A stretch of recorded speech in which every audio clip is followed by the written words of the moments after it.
Salut tout le monde, je vous retrouve aujourd'hui pour mon premier point lecture, donc le point lecture du mois de septembre.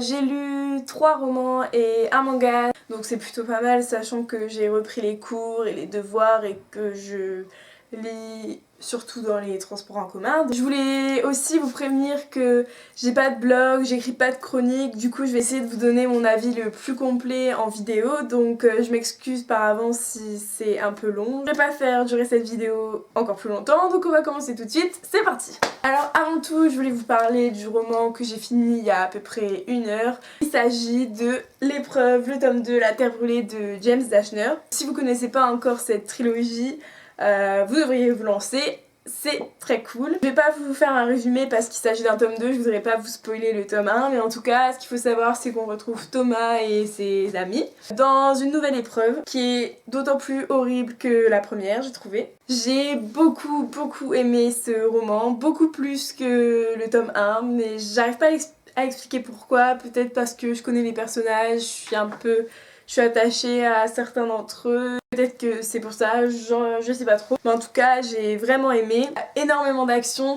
il y a un très bon rythme, les chapitres sont très courts. Et l'auteur, il a vraiment le don pour nous faire tourner les pages, il a le don pour mettre du suspense à la fin de chaque chapitre. Ce qui fait qu'on a envie d'en lire encore et encore et encore, et au final, ça se lit tout seul. Ce que j'ai d'autant plus aimé dans ce roman-là plutôt que dans le premier, c'est l'amitié qui se voit de plus en plus entre Thomas et par exemple Minho et Newt, qui sont des personnages que j'adore, surtout Minho, c'est mon préféré, je trouve qu'il est super drôle, même dans les pires situations, il arrive toujours à me faire sourire avec ses remarques et son sarcasme et tout ça. J'aime beaucoup ce personnage. Excusez-moi, je me perds. Je disais que j'aime beaucoup l'amitié qui lie ces 3 garçons-là, donc Minho, Newt et Thomas. Je trouve que c'est ce qui manquait un peu dans le tome 1. Je trouve qu'il n'était pas super proche de ces personnages-là et en tout cas leur relation dans ce tome-là m'a beaucoup plu. En revanche, j'ai pas aimé, si on peut dire pas aimé, c'est la complexité de tout ce qui se passe. La fin aussi que j'ai pas vraiment compris. J'ai adoré tout le livre, mais arrivé à la fin, je me suis dit quoi ? En fait, tu lis et t'as encore plus de questions à la fin, donc je pense que c'est ce que l'auteur voulait. Répondu à aucune question, j'ai rien compris à la fin, je me suis dit quoi, enfin... C'est sûr que James Dashner il veut nous faire lire le 3e tome, ce que je vais sans doute faire dans pas trop longtemps. Donc voilà, je sais pas si je vous l'ai dit, mais je lui ai mis 4 sur 5 sur Goodreads, qui est une super bonne note pour moi parce que faut savoir que c'est pas du tout le genre de livre que j'aime lire d'habitude, mais je suis très contente d'avoir commencé cette trilogie parce que ça m'a beaucoup plu.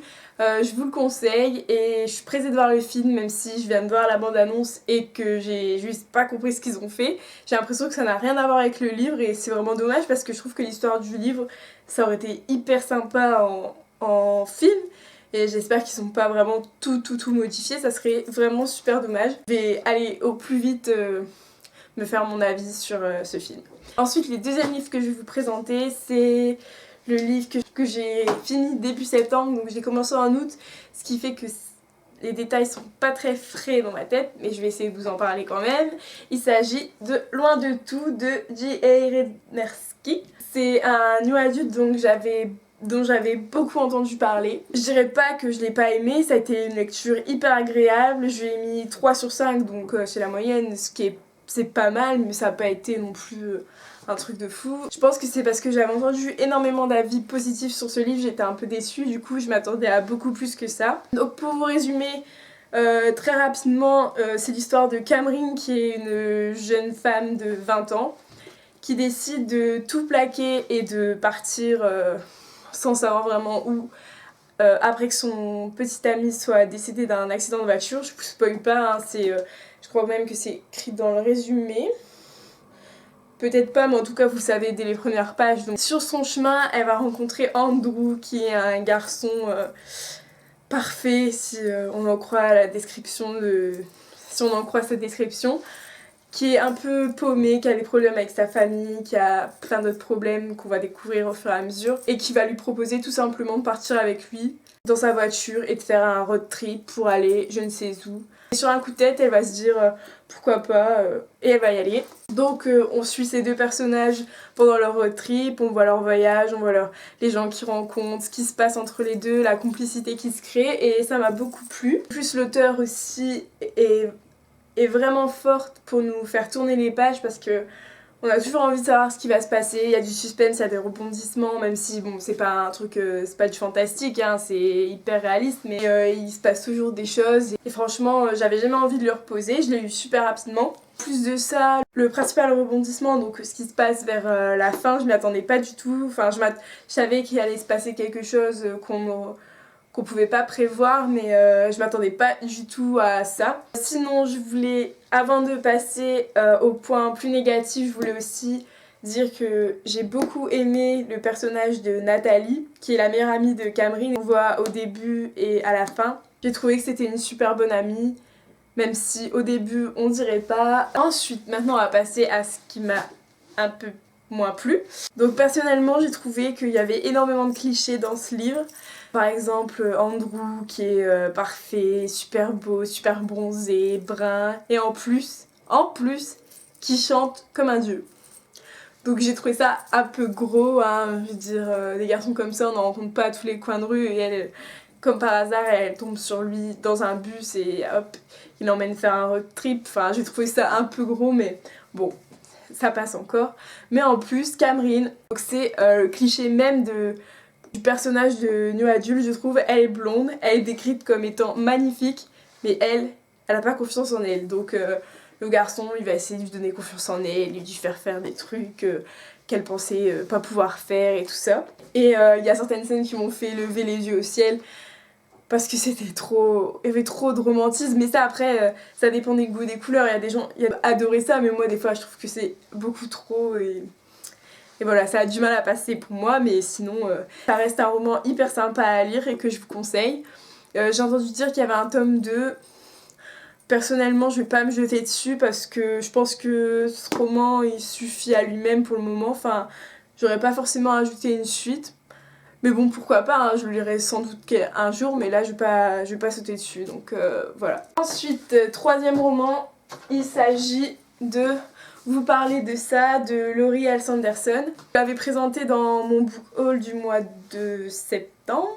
Je l'ai fini juste avant de lire Le Labyrinthe et j'ai beaucoup aimé. Il me semble que je lui ai mis 3,5 sur 4 sur Goodreads. Ça a été plutôt une bonne lecture. Donc je vais vous résumer ça vite fait. C'est l'histoire de Melinda, qui est une jeune fille qui entre au lycée et qui a vécu un traumatisme. On apprend ce qui s'est passé vers le milieu du roman, donc je vais pas vous le dire parce que ça vous gâcherait un peu le suspense, même si honnêtement je me suis doutée dès la première page de ce qui s'était passé en fait. Au final, le livre tourne pas juste autour de ça, mais ce qui s'est passé, elle a fait quelque chose qui a déplu à la plupart de ses amis. Donc du coup, ses copines, elles l'ont complètement laissé tomber et on voit Mélissa qui arrive au lycée, qui n'a plus aucune amie, juste parce qu'elle a pas osé leur dire ce qui lui était réellement arrivé. Je sais pas si c'était très clair, mais en gros, après, pendant tout le reste du livre, on voit la vie de Mélissa, on voit qu'elle essaie de faire des nouveaux amis, on voit sa vie de famille qui est plutôt compliquée, puis qu'elle parle pas beaucoup, enfin elle parle quasiment plus. Voilà, c'est à peu près ça l'histoire. Il n'y a pas énormément d'action dans ce livre. Franchement, c'est ce que je me disais en lisant, mais ça m'a pas du tout... ça m'a pas du tout dérangé en fait. Ça se concentre surtout sur les pensées de Mélissa. Melinda, pardon. J'ai trouvé ça hyper intéressant. C'était une fille super forte parce que vivre ce qu'elle a vécu, ça doit vraiment pas être facile. Mais des fois, sa passivité, si je peux dire ça, comme ça m'énervait quoi. J'avais envie de lui dire mais lève-toi, dis quelque chose, fais quelque chose quoi. Elle est là, elle dit rien, elle laisse les autres penser certains trucs qu'elle a pas fait, elle s'exprime pas et franchement des fois j'avais envie de lui dire mais bouge-toi quoi, bouge-toi. Des fois ses réactions elles m'ont carrément frustrée parce que je comprenais pas pourquoi elle réagissait pas autrement. Après, au fur et à mesure, on voit qu'elle évolue et le personnage qu'elle est devenue à la fin du bouquin, m'a beaucoup plus plu. Et donc voilà, ça reste un très bon bouquin. J'ai regardé l'adaptation cinématographique juste après, donc le film Speak. Le rôle de Melinda est joué par Kristen Stewart, qui est une actrice que j'adore et que je trouve parfaite dans ce rôle. L'adaptation, elle a été super bien faite, j'avais l'impression vraiment de relire le livre en fait, j'avais même des paroles exactes des fois dans le film et tout. Et donc voilà, je vous conseille de le lire. Ça parle d'un thème que j'ai pas beaucoup lu dans les livres. Il y a sans doute beaucoup de livres qui en parlent, mais c'est le premier que je lis avec ce thème-là, donc ça m'a beaucoup plu et je vous le recommande. Et voilà. Pour terminer, je vais vous parler du manga que j'ai lu. Il s'agit de GTO, Great Teacher Onizuka, de Toru Fujisawa. J'ai beaucoup aimé. Je sens que je lui ai mis 4 sur 5 sur Goodreads. Je suis pas une pro en manga, j'en ai lu un avant celui-ci, donc c'est mon deuxième manga. Le premier manga que j'avais lu, c'était Orange. Et j'ai trouvé celui-là beaucoup mieux parce que j'ai trouvé beaucoup plus mature. Il traite de sujets complètement différents et je trouve que j'ai l'impression qu'il vise un public plus âgé. Et surtout un public de garçons, je pense, parce que bon, vu l'histoire, mais bon, moi ça m'a beaucoup plu. Donc je vous résume ça en quelques phrases. L'histoire de Eikichi, désolée, de Eikichi Onizuka qui est un ancien voyou, un chef de gang et qui décide un jour de devenir professeur. On se dit c'est plutôt pas mal comme reconversion, mais la seule raison pour laquelle il veut devenir prof, c'est pour pouvoir choper des filles. J'ai trouvé ce personnage super drôle. C'est un mec qui pense vraiment qu'à ça, clairement, mais il me fait mourir de rire à certains moments. Franchement, je vous le recommande. J'ai beaucoup rigolé, même si à première vue, j'étais pas trop fan des dessins. Je peux vous montrer. Bon, encore celui-là, ça va, mais... Enfin, voilà. J'étais pas trop fan, mais franchement, l'histoire, ça a tout rattrapé. Je vous conseille si vous voulez bien rire, franchement, c'était sympa, et donc voilà. Donc voilà, c'est tout pour mon... Donc ma caméra a bugué, du coup ça a pas filmé la fin, je viens de m'en rendre compte en faisant le montage. Donc du coup bah je réenregistre ce soir, donc un autre jour, que je suis pas pareil. Enfin bref, du coup je disais, j'espère que la vidéo vous a plu. N'hésitez pas à me dire si vous avez lu un de ces livres, ce que vous en avez pensé, si vous voulez en lire un. N'oubliez pas que vous pouvez retrouver en barre d'infos ma page Twitter, ma page Facebook, mon mail, mon Instagram. N'hésitez pas à discuter avec moi en commentaire, ça me ferait super plaisir.